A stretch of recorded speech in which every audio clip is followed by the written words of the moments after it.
Welcome to the Twinkle Talks EYFS podcast. Working in the early years is busy, funny, messy, and exhausting.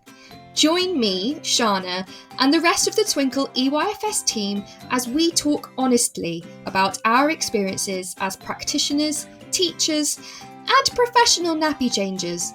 Whether you're listening to increase your CPD hours or catching up on our antics whilst driving home from work, Twinkle EYFS will share everything you need to know about all things early years.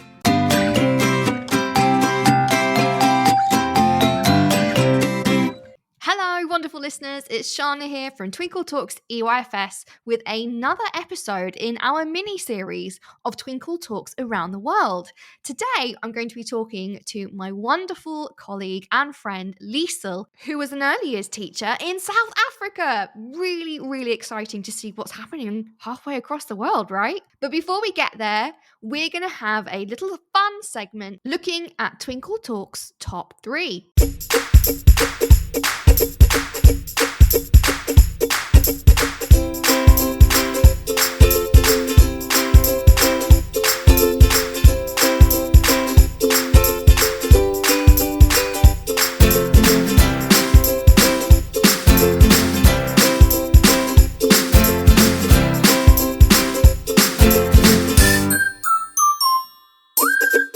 Where you guys have voted for your favourite thing depending on what I've put on social media. And this week, in light of the festive season, it being Easter and all that, we decided to look at the top 3 Easter chocolate. Here we go. So, of course, there are thousands and thousands of chocolates, so we would be here forever if I listed all of them. But I narrowed it down to 4, which I thought were like the top 4. We have mini eggs, the cream egg, the Lindt bunny, and the Malteser bunny. Now, the Malteser bunny is a new one, but I thought we'd include it, and I actually think it's rather tasty. Before we even get there, funny story about the cream egg. Cream egg for me is absolutely disgusting. Nothing wrong with it at all. However, when my mother was pregnant with me, she had a craving for mini eggs, and that's all she ate while I was inside her tummy. So, ever since I've been born, cannot stand cream eggs. I have overdosed on them in the womb. I shall have them no more. But anyway, enough about my strange stories. 254 of you voted in this poll. Obviously, very serious discussion here. In third place was the Lindt bunny with 13.8% of the vote. Maybe it'll take a couple more years for Malteser bunny to overtake it. Who knows? Now, this is the big one. I think this is where people were torn. You're either team mini egg or team cream egg. I won't tell you what I am until after. Wait, you probably know already from that story. Never mind. In second place, with 23.2% of the vote, is cream egg. See, people agree with me. So that means in the first spot, with a massive 50% of the vote, it's mini eggs. Of course, mini eggs reign supreme, guys. There is literally no other perfect Easter chocolate. You can prove me wrong. You can't. 50% agree with me. And that was just of the people that voted. Hashtag mini eggs. All right, they reign supreme. End of discussion. If your friends disagree with you, send them to this poll, okay? The early years practitioners have voted. Okay, I feel like I'm getting too serious about this now. I'm going to stop. Okay, see? So that should hopefully end all arguments in the early years staff rooms across the UK. Mini eggs reign supreme. So now we've got that fun little top 3 out the way, we're going to go into our main event as part of our mini-series of Twinkle Talks Around the World, where I talk with my wonderful friend Liesel about what it's like to teach early years in South Africa.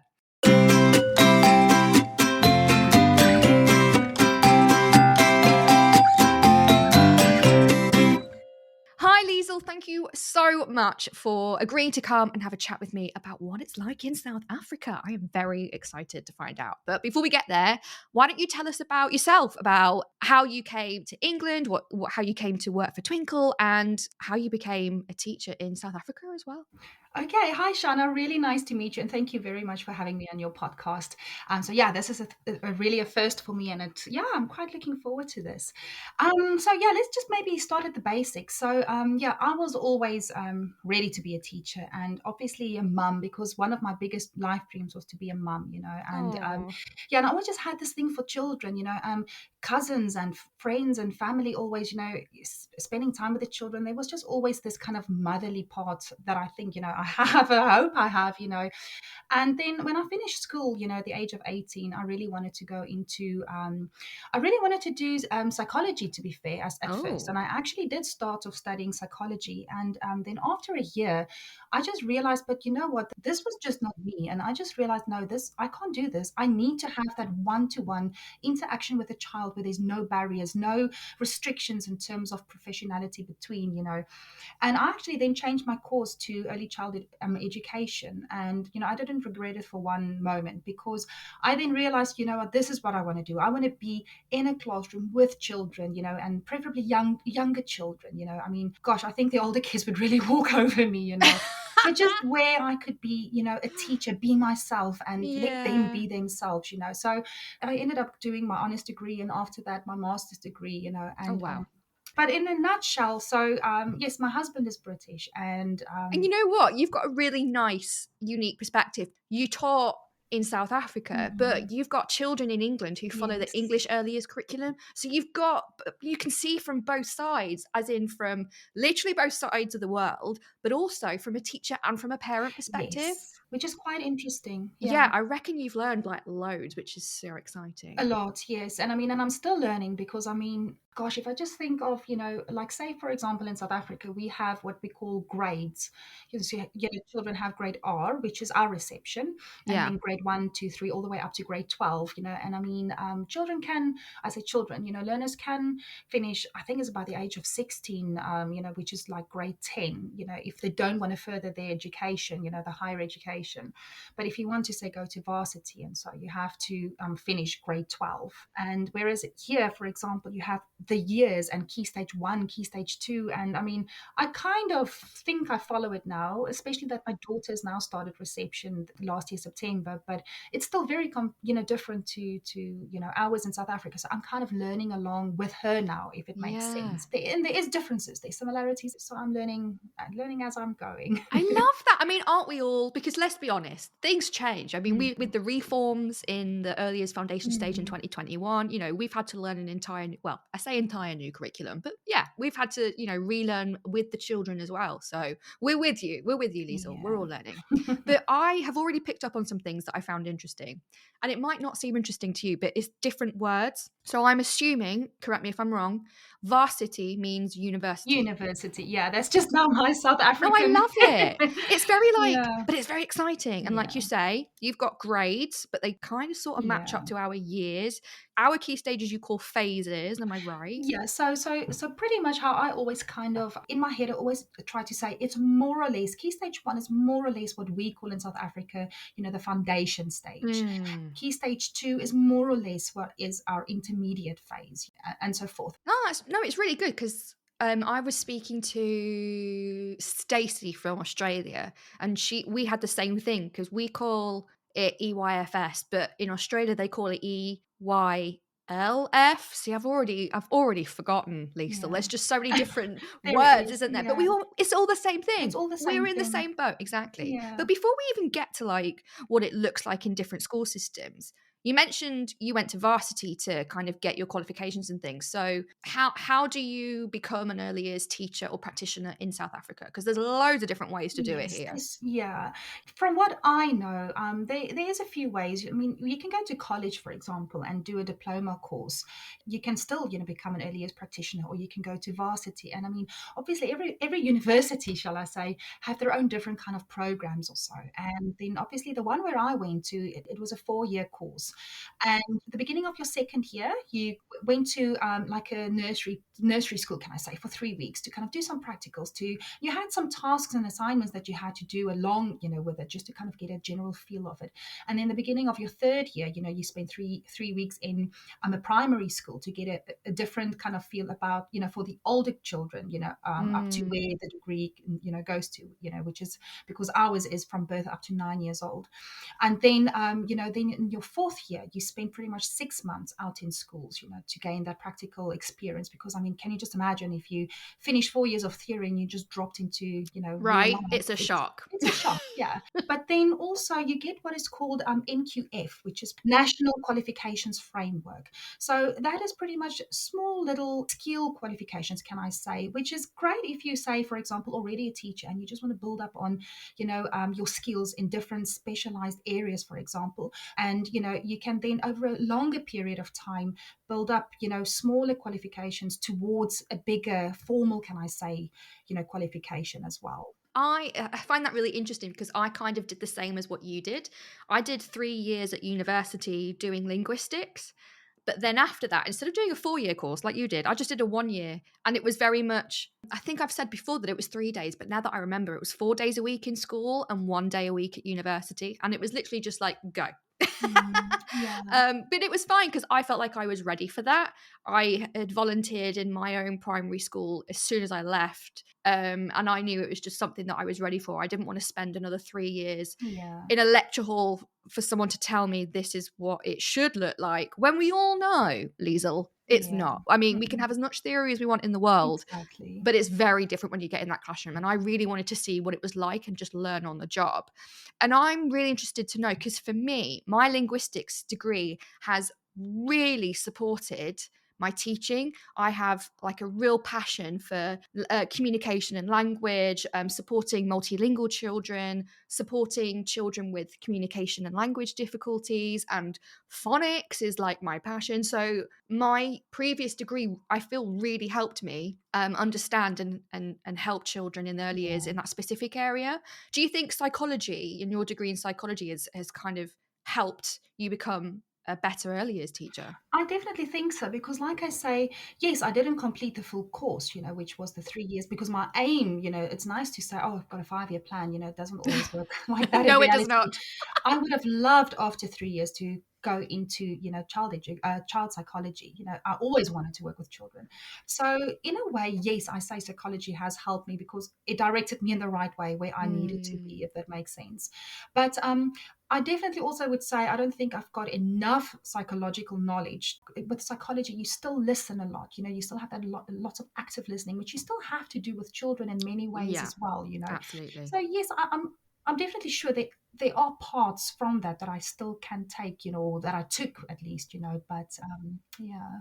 See, I think it's a really important point to make because there might be some listeners who are thinking, well, I've done 10 years in business. I've done, my degree in this or that, and I can't be a teacher. But it's quite nice to have us be testaments and be like, well, actually, you can.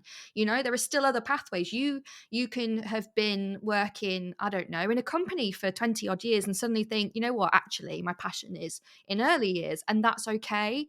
And also, like with us, I feel what we've learned before has actually really helped us also become the best practitioners that we can be. Like you say, with your psychology, you can see when a child needs help. You've got that idea of, okay, well, I can use that. And for example, when I did linguistics, I can spot certain things in perhaps maybe communication and language development that maybe our colleagues might not be able to. Exactly. And that's also a very good thing. I feel like, especially in early years, we're working with humans, we're working with children, and we're teaching them life skills, not just academic skills. Exactly. So wherever you come from, you have had a life, you have had experience. Yeah. Whatever you can bring to early years is going to be a benefit. Exactly. And I mean, if I can quickly interrupt there, Shana, the thing is Please. also, yes, the qualification is a must. It is a must because first of all, you work with children and not every person is ideal or, perfect to work with children, if I can Yeah. put it that way. You have to make sure that you have the right people working with children first and foremost.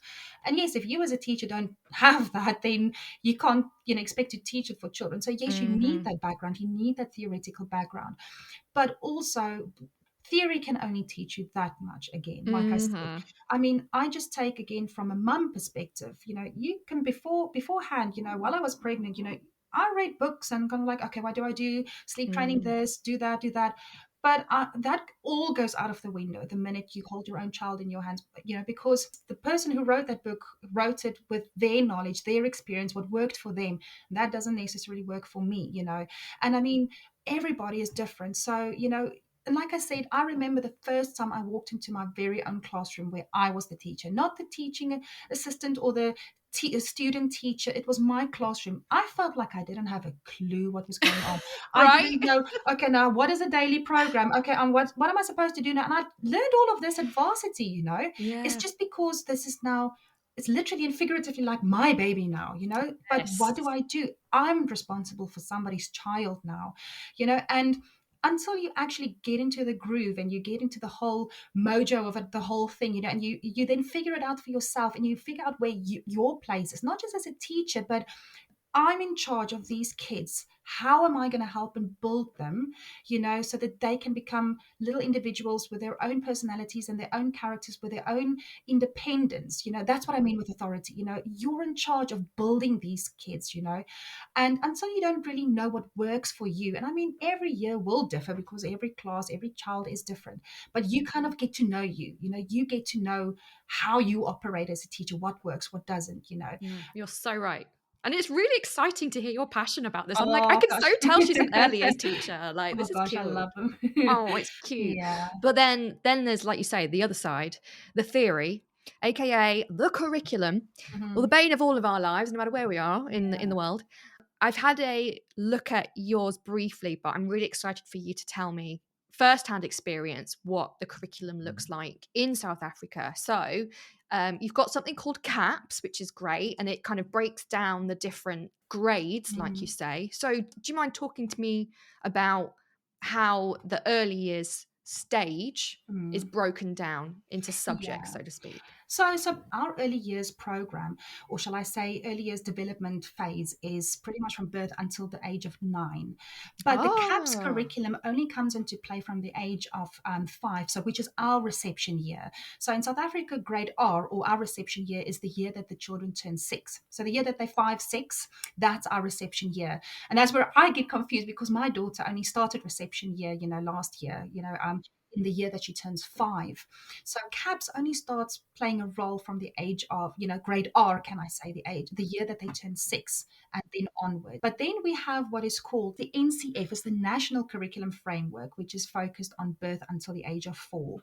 And so that basically, it's also a curriculum, but it's not as academically kind of like set out like what the CAPS curriculum is, for example. That is a bit more focused on language or literacy, numeracy, life skills, and then as the, shall I say, the phases grow older, like intermediate phases more has got like natural sciences, they've got technology, etc. So this NCF, or National Curriculum Framework, can I say, it's adult orientated in the sense of you as adult are in charge to set pathway, to set up, the classroom, to set up activities and things in order for children to then, and this is where the child's the child orientation part comes in, for children then to explore, to develop, to kind of play and things. So it's very much focused on children need to learn through play, and that's what's always been very a very big thing for me as well, is that children need to learn through play because that's when they learn problem solving, they explore, they experience different things. And so it's actually really nice because I feel like everyone that I've spoken to so far has said something similar about their curriculum, that it is play based. And that makes me feel really happy because I'm like, yeah, that's how I want it to be. And mhm, it's nice to see that it's a global kind of thing. Like we all recognize that playing is not separate to learning. They are not two separate things, especially at that young age. Exactly. That's how young children learn, is through play. Yeah. So that's really nice. I really want to know more about life skills. What's that all about? Okay, so life skills is more pretty much okay. It just depends on, obviously, you get life skills as in how to tie your shoelaces, how to hold a knife and fork correctly. That's one form of life skills. But then if you look at like the CAPS curriculum, for example, from grade R onwards, that life skills is more, it's broken up into different areas. You've got beginning knowledge and personal development, which, and it's kind of, the CAPS curriculum then has set out themes, can I almost say. You've got Easter, special days. You've got plants and seeds. You might have space. It's all the different kind of themes. Then you've got also creative arts. That falls under life skills.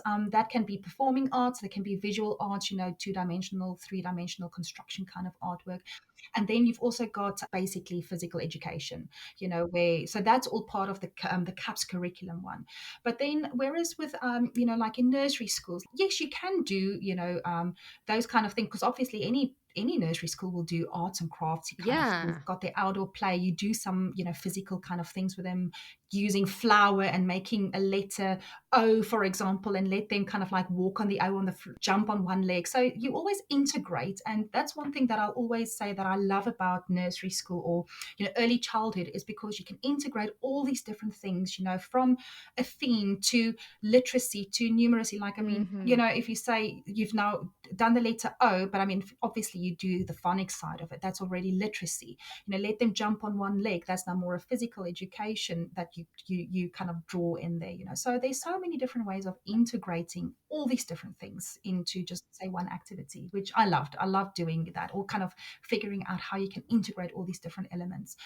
I don't know how it is in the UK, because I've never really seen that as much as what I know in our nursery schools, because I've taught in two different nursery schools, and in both of them, regardless how different they were, in both of them we had a theme per week. So this week could be, say, dinosaurs, this week could be space, this week could be autumn, and then every class follows that theme. And I mean, what's nice about the early years is, it's not set in stone. It's more personal. So this school might do autumn this week, the next school might do my family. So it's a bit more, Flexible, right? yeah, very flexible. Whereas to like the CAPS curriculum is a little bit more set out. But then you'll also think about your activity. You will have a sensory area, and generally every day you will change something a bit in the sensory area, but it will still go back to the theme. So let's use the topic of autumn, for example. You'll still have something sensory regarding autumn.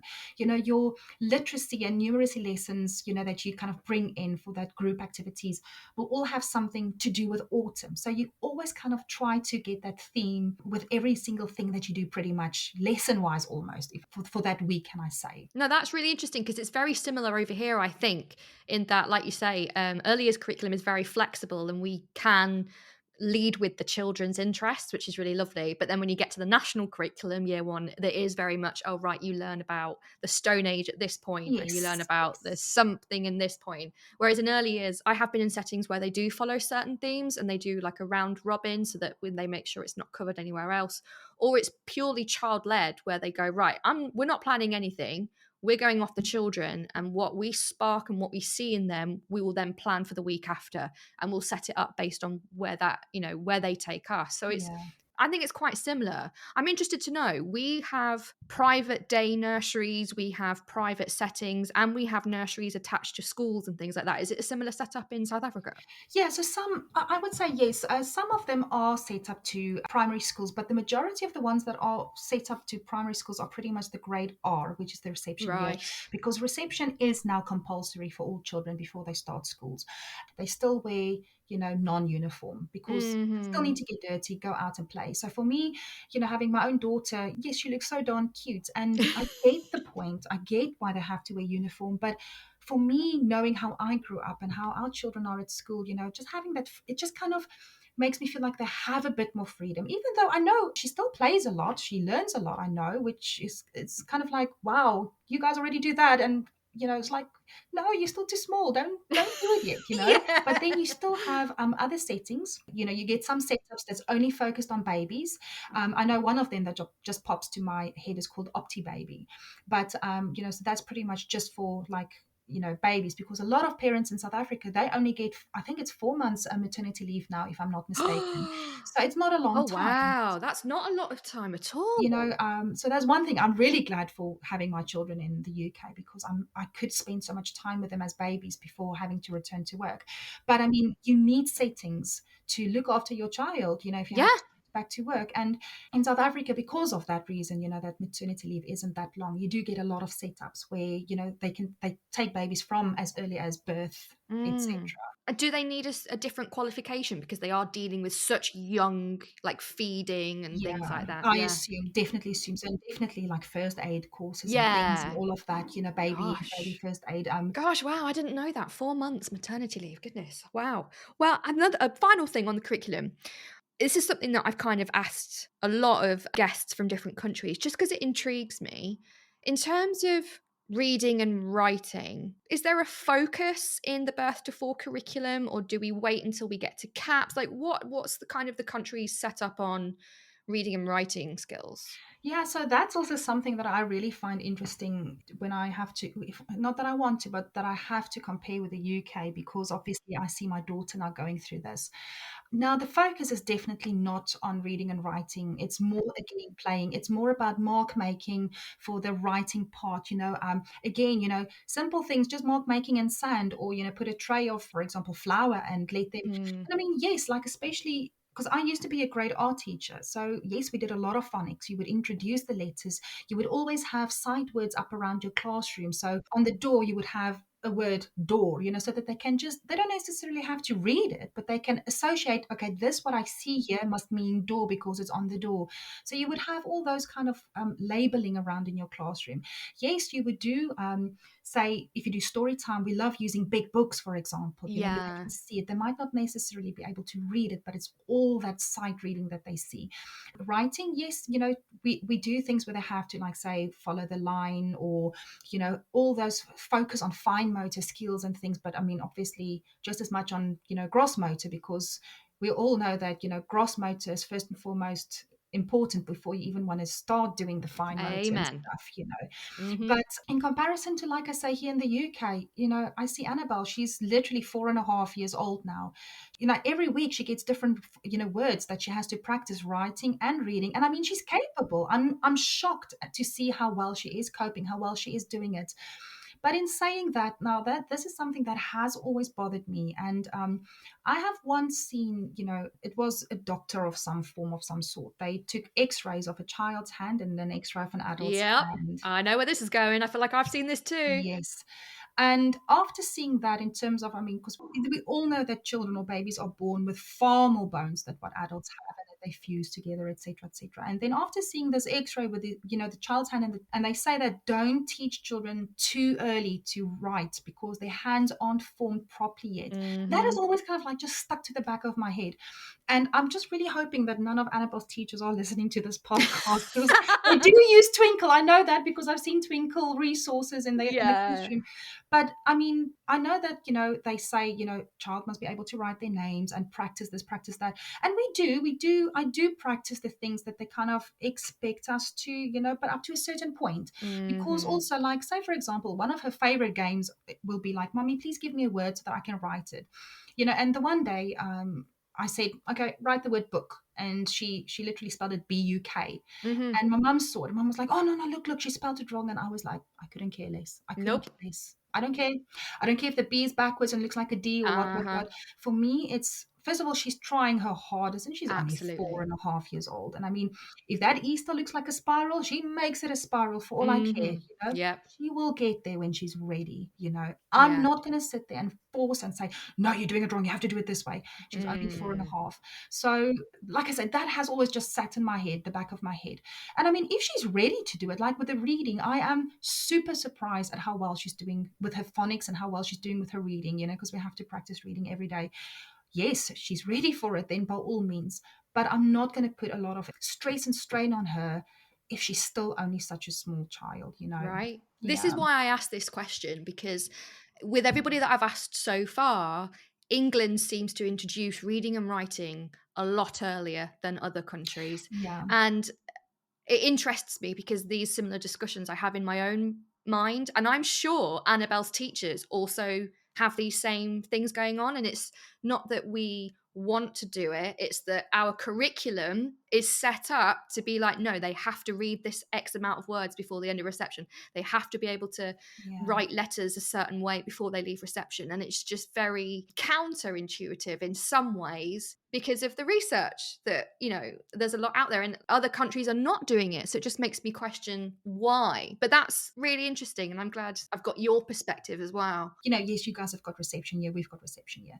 Now, in England, the reception year is the year that they turn 5, and then in South Africa, the reception is the year that they turn 6, which technically is a year further on. It is. Now, Yeah. in this reception year of my daughter, she gets reading homework. So one book every week and with a little notebook where we have to write notes. And then we get like a phonics sheet. And they don't get it every single week, but I mean, we get it often enough. And yes, it's not massive words, but there's words, for example, that's now starting to have like the double L at the end, like say, for example, fall.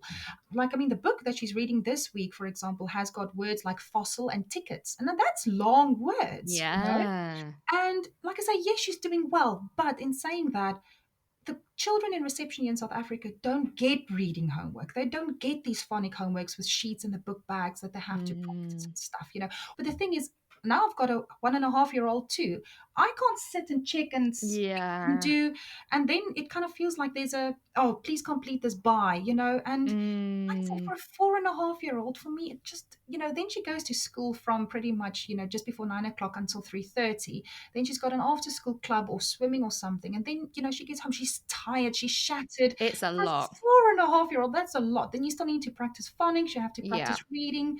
I think if I was born here, raised here, and it's just the norm, yes. But I think because I have the South African kind of way, that's what's kind of like stuck with me the whole time, where I kind of like. But this is why it's so interesting to have you on, and that your unique experience is so valuable, because just because we've been brought up with it and it's the norm doesn't necessarily mean that it's right. This is the reason I wanted to do this mini series, is because how are other people doing it? What can we learn from other settings, other countries? And I think you bring up a really interesting point that I think a lot of parents and a lot of early years practitioners, if they're not already, will be talking about. So thank you. That's really interesting. It's just my insight. It's not necessarily right either. But we're all people. This is it. We're all exactly. people. We've all got our own different experiences, and each and every one of them is valid. So thank you for bringing that to You're us. welcome. Let's get rid of the curriculum, right? Let's get rid of that. We've done that. We've done plenty of time on that. Yeah, right. Hard work is over. What does a typical day in early years in South Africa look like? Okay, so basically there again, it all depends on each different nursery school setup, because they will all have their own kind of like daily programs. But each one will primarily have like what we call a daily program, and the times can differ. So I'm not really going to add any times or anything like that. But it's usually mainly from, some will open like say at 7 o'clock for parents who work. Some will only open at 8 o'clock. So, but it's usually where there's like what we call an arrival time. When you as a teacher, you receive the children, parents drop them off, and, it's where you kind of say, stop hugging your child, or you're making it worse, just let them go. And now I'm a parent and I have to drop off my own child. I'm like, okay. It's hard, isn't it? Now you know. It's easy to say that, but now as a mom, it's completely different. But yeah, you're like, oh no, now I get it. Again, different settings will have different ways. Some will provide breakfast, and you will always have your teaching assistant, or I've always been lucky to have a teaching assistant, and they will help, also to receive, you help and the assistant help, giving the children breakfast. They can start playing indoors. It's free play week wherever in the classroom, and each classroom have different, shall I say, setups as well. You've got your fantasy corner, you've got your book corner, your music corner, your block corner, carpet area, and then after that, you have your tidy up time, and then also like a toilet routine, and just to kind of also get them into a sense of routine. And then you have what we call like a morning ring, where the children generally sit on the carpet for carpet time. You do your weather chart, you do any birthdays, and or anything like that during that morning ring. Our preschool was very, very also religion orientated, so we were a Christian school, so we would do like a Bible story in the morning to start the day, from there, whatever the theme is, for that week. So again, it's just touch upon the theme of autumn. You would have your little topic that you will discuss about autumn for that particular morning. Now, as a teacher, we always had to have our planning ready the week prior, can I say, or the Friday prior to the next week. And you would have to have a daily program set up for every day, what you are planning for the day. And it was also very flexible, because we all know, yes, you can plan this for a Monday, but then Monday comes, something happens, and that whole day is upside down. And then Thursday's activities might work better for the Monday. So you just swap it around. So it's always been very flexible, and that's really quite nice as well, that it's not that set in stone. Children will then have like what we call free play outside. And again, in South Africa, because you have to keep in mind the weather as well. Now, summers can get extremely hot, extremely hot. So it also depends on the time of year. So if it is a really, really hot period, it might swap around. So what used to be, say, the free play outdoors might become the free play indoors, just because it might be the hottest time of the day. Again, like I say, every setting is different. But then generally it will be like a free play outdoors, where the kids can just play freely outside. Teachers would be outside in different stations to supervise, make sure the kids are okay. Obviously, make sure they wear hats and sun cream and those kinds of things as well. After that, come inside again for toilet routine and then a snack time. And then you would have a group activity. So it could be anything. Again, this is where I love to integrate stuff. So you would have an activity that would integrate a bit of numeracy, a little bit of literacy, a little bit of, you get what I mean. But I think that's a bit more structured, a structured activity where it's children orientated, can I say. And then after that, it's free play indoors. And that's where they then go crazy, where if I want to read, I want to read. If I want to go play with the Play-Doh, I play Play-Doh, etc., and so. And then some schools might have another activity, some not. And then, you have toilet routine again. Most of them have their lunch time. Now, a lot of settings provide lunch, which is great for parents, especially if you don't want to pack your lunchbox every day. Some do pack their own lunchbox because children might have allergies, especially with the dietary needs. Some just prefer packing their own lunchboxes rather than eating the school lunch. And then obviously after that, again, a toilet routine. And then for the younger ones, they tend to still sleep. But the older ones, and that's something that I also find I know Annabelle still needs, at her age, she needs a little bit of quiet time, which they don't have here, But even our reception year, which is the year they turn 6, is, you put on some quiet music. Even if they don't want to sleep, they still each have their own dedicated mattress, with their names on, that we hand out to them. They can find a spot. And if they don't want to sleep, they can just grab a book and they can lie down nicely and just have that calm down time. That sounds divine. Yeah. I want that. But it's generally just that kind of breakup, because it's been so full on. I mean, playing is still exhausting, Right.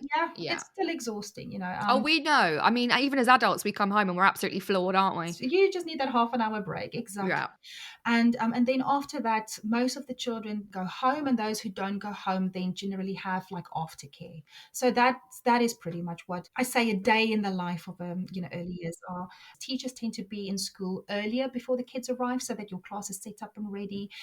I remember the last school where I was, every Monday we stayed at school until 5 o'clock, because then we had our meeting, can I say, where we discussed what we're doing, what we're planning, things that's coming up, whether it's grandpa, grandma day, if it's Valentine's Day, we have to all decorate our classes and things like that, just to get all that kind of formalities out of the way.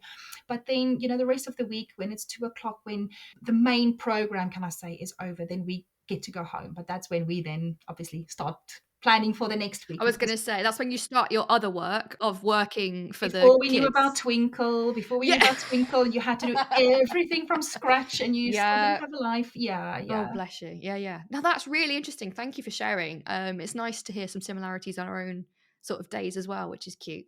But before we end our episode by playing a game, Okay. What is your favourite thing about being an early years teacher in South Africa? Oh gosh, I think, Shána, I have to say, is being able to be a teacher to such a big diversity, can I say, and different cultures, because we are so lucky to, we have 11 official languages, And, that's amazing to me. I love that. And I remember the first school where I taught for 4 years.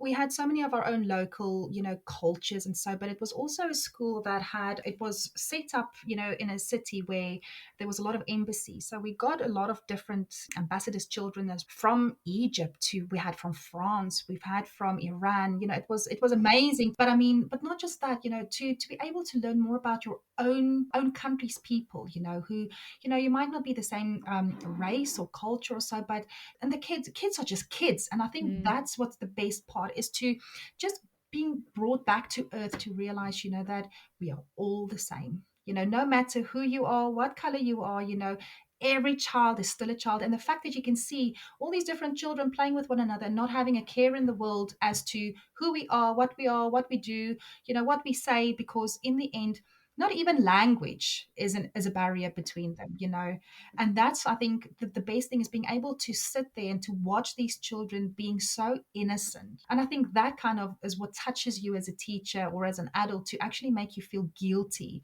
for all the small things that as adults, what we do, we generalize. I mean, sometimes it's easy to say that, oh, Liesel, you don't sound like you can do anything or say anything wrong. But I mean, we're all human. You can subconsciously think, oh gosh, now I've got to do this again, or oh my word, this is going to be so difficult. But then I think, look at this child, say for example, and I mean, I'll never forget it. This is a story I have to share with you. We had a little girl. She was born with special needs. She literally was only born with thumbs. And I remember, and she was, I think, 3 years old or 4 years old. So she wasn't in my class even. And she had a lot of issues with her joints, her elbows. So she couldn't even straighten her arms. So, I mean, let alone just to hold a crayon to draw something. But she managed. She tried her very hardest. And I remember the children in my class were saying, oh, teacher, we're not going to play with her, and you could already see, children can sometimes be really nasty and so. And I dropped everything. And I said to them, okay, guys, I want you all to please only use your thumbs and hold your crayons. And I want you guys to draw me the best picture that comes into your head right now. And they tried, and they were like, oh, teacher, we can't do it. It's so difficult and stuff. And I'm like, but this little girl, she can. She's not complaining about it and stuff, So we focused that whole lesson about, okay, she's different to how you might be or you might be, but look what she can do. You can't do it. So how does that balance out, kind of thing? And it was so amazing to see that playtime, how the older kids actually then went to go and play with her, how they kind of perception also kind of changed. And I'll never forget the one child in my class. She actually took a skipping rope, and I remember the plastic handle of the skipping rope literally it was hollow. So she still actually put it over the little girl's thumb so that the girl could hold it, if I can put it that way. And she stood on the other end and swung it with her. And I'll never ever forget that picture in my life, how she made a plan to involve this little girl as well, and for me, it's that kind of moment. And I'm talking about like 10 years ago, 12 years ago, and I can remember that story as clear as yesterday. So I think that's what makes it really special, is the fact that, you can see children from different perspectives, and just how they develop. Honestly, my heart is bursting right now, but Yeah, we could learn so much from children, can't we? we can, honestly. I adore this. Thank you. Oh, no, you're welcome. Are you ready to play a game? Oh gosh, yeah, don't make it too difficult. No, it's not. No trick questions. Don't worry. It's like, there's no point system or anything. Don't worry. Good.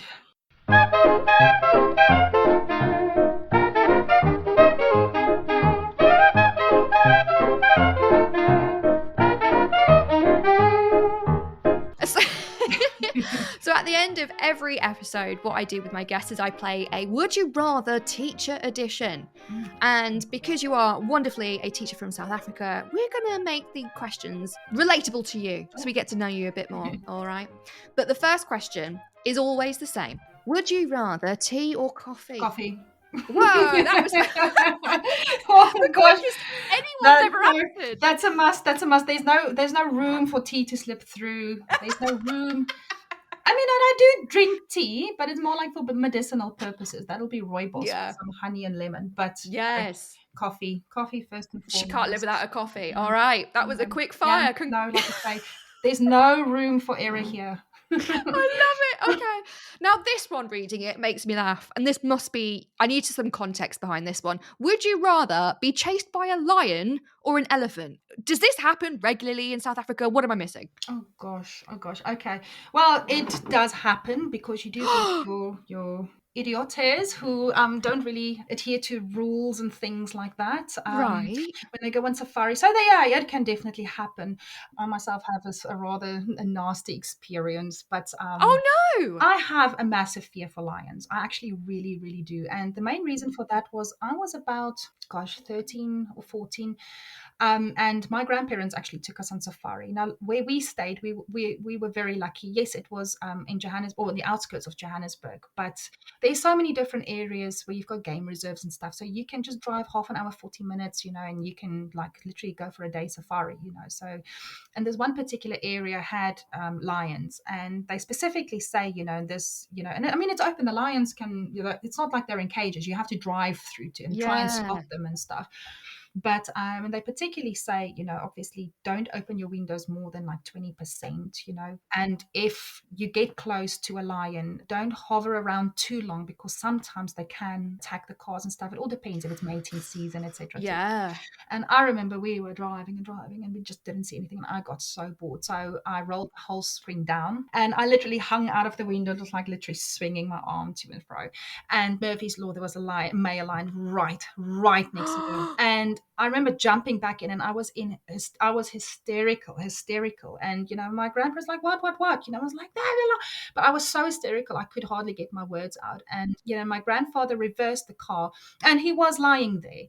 And luckily, he was in a very calm mood, very, very calm mood. How I managed not to stroke him in terms of, just swinging my arm from boredom and stuff, but I mean, I still remember that eyes of that lion. It was huge. And since that day, I've got a massive fear for lions. I do not blame you. Oh my God. But in saying, with regards to your question, practically wise, I'd rather be chased by a lion. Well, because they say, now, thankfully, I've never been, in a lion's way where he chased me down. But they do say that if a lion chases you, you have to stand your ground, literally stand your ground, stare him in the eyes and wave your arms like really and scream at the topmost of your voice. Because most of the times it will be like a mock charge where they will kind of like stop short and then just turn away. Whereas to elephants, it's very difficult to read an elephant. Yes, they can do mock charges, but a lot of times they don't. And if they don't stop. They don't stop. Wow. Elephants, as you know, the African elephant, they are the biggest land mammal. And I was lucky, we got married in South Africa on a game reserve, and we still have wedding photos right next to elephants. They're huge. You feel small when you put your hand up against them, and they're massive. So I mean, I love lions. They're beautiful creatures, but I've got a massive fear of them. I think I would rather be, not to say I would stand my ground if one really chases me. I probably would run first, but I think I would rather be chased by a lion rather than an elephant. Wow, I did not think that was going to go where it went, but wow. Okay, now I feel more prepared. But goodness. Whew. Yeah. Put it this way. I'm a very, I say, stupidly brave person. I love going on safaris and things like that. And I've been on numerous bushwalks and stuff. But it's always when I decide to go on a bushwalk, I always tend to think, should I put a piece of steak or something sneakily in the guy's backpack in front of me, just so that the focus is more on somebody else rather than me. So I always have like that thought in my head. I know it sounds bad, but I always kind of like think, okay, should I do something like that? But yeah. See, I've been to South Africa. I've been to Durban. Wow. And I went to a game reserve, I believe, in Umhlanga. Oh, yeah. And it was huge and it was incredible. And we saw lions. But you know what excited me the most? Giraffes. Oh, really? Oh, they're my favorite We were like, animal. we need to see a giraffe. Like me, I was in this buggy or, car with a group of friends. And we were like, what do we want to see before we leave? And it wasn't lions. It wasn't this. It was, we want to see a giraffe. And we did. It took us hours. We were driving around we had walkie-talkies like, has anyone else seen a giraffe? Where is it? Where should we go? And it was so funny. But yeah, I mean, I adore elephants. I think they're incredibly majestic, intelligent, empathetic, gorgeous creatures. But I don't know what I'd pick. I'm stuck.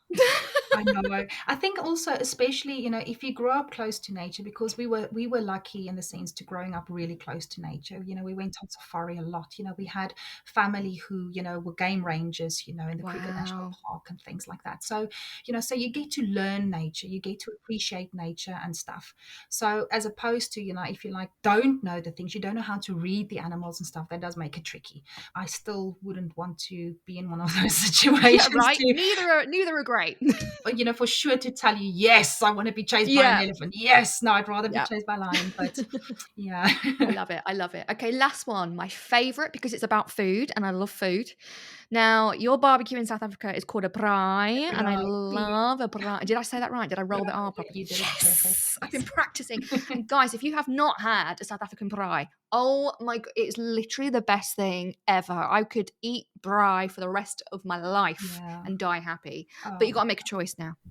Would you rather, for your braai, have lamb chops jeez. or, oh no, but I've forgotten how to say it. Well, Boerewors? boerewors. Yeah, there we Oh, go. that was terrible. Boerewors. Boerewors. There we go. A lot of R's. I know what a boerewors is because it's divine and I've had it. But for our lovely listeners, please explain what a boerewors Right. is. Oh gosh, I want to cry because I've not had boerewors in such a long time.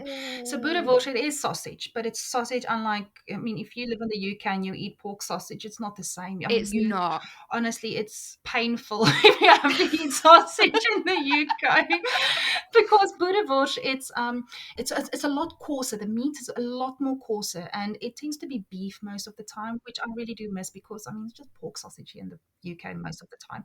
But also, it's a lot coarser, and then also I want to say a lot thicker as well. It's a bigger It is. sausage. It's a Yeah. chunky It's sausage. a luxurious It sausage. is.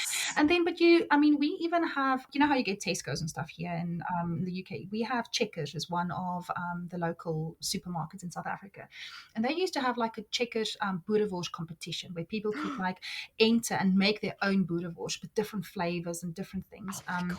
Yeah. So, but one of my favorite ones that oh gosh, I used to love it so much. I say used to, I do still, but I mean, you just don't get it so much here in the UK. Is it's a cheese one, where obviously if you cut into it, it's just cheese coming out, and also it's because obviously you have to add, like fat inside, with any Yeah. sausage that you make, you have Yeah, to it's add, where the flavor is. exactly.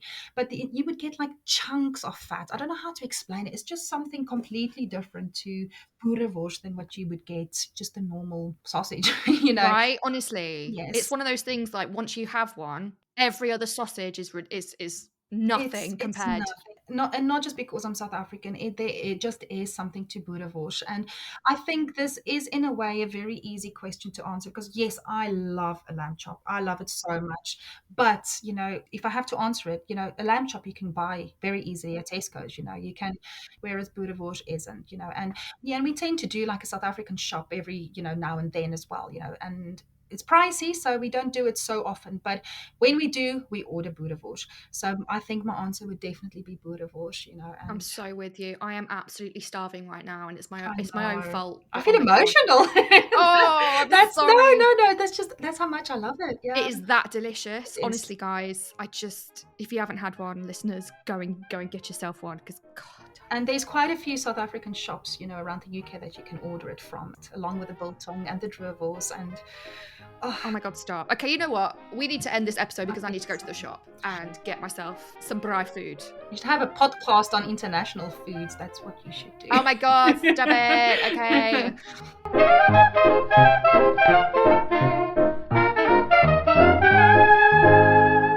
Oh, Liesel, thank you so much for joining me today. You have taught me so much and we've had a really good laugh. It was really lovely. Thank you, Shána. Yeah, thank you for having me. No, you're so welcome. Right, I'm going to go off and go and get myself some boerewors. And I'll speak to you soon. Okay, but you have a lovely day and take care, okay? You too. Bye. Okay, then bye.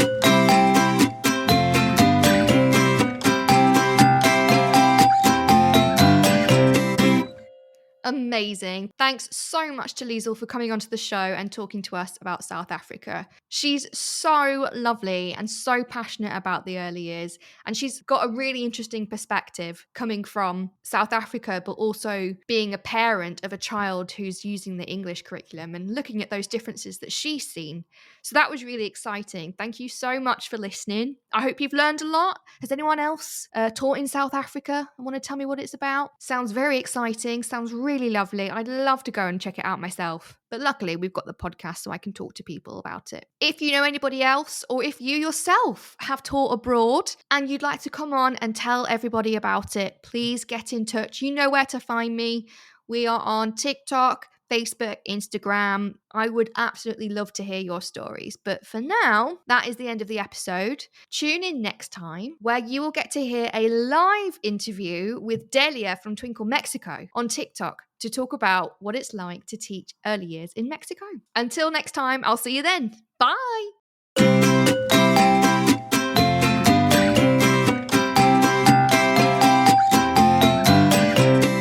So that's it from today's episode. Thanks so much for listening, and I hope you really enjoyed it. If you would like to get involved or would like to know more, come and find us on our social media sites. We have a Facebook, Instagram, Twitter, Pinterest, and TikTok account. All of the details will be in the description. And whatever you're doing, I hope you have a great day today.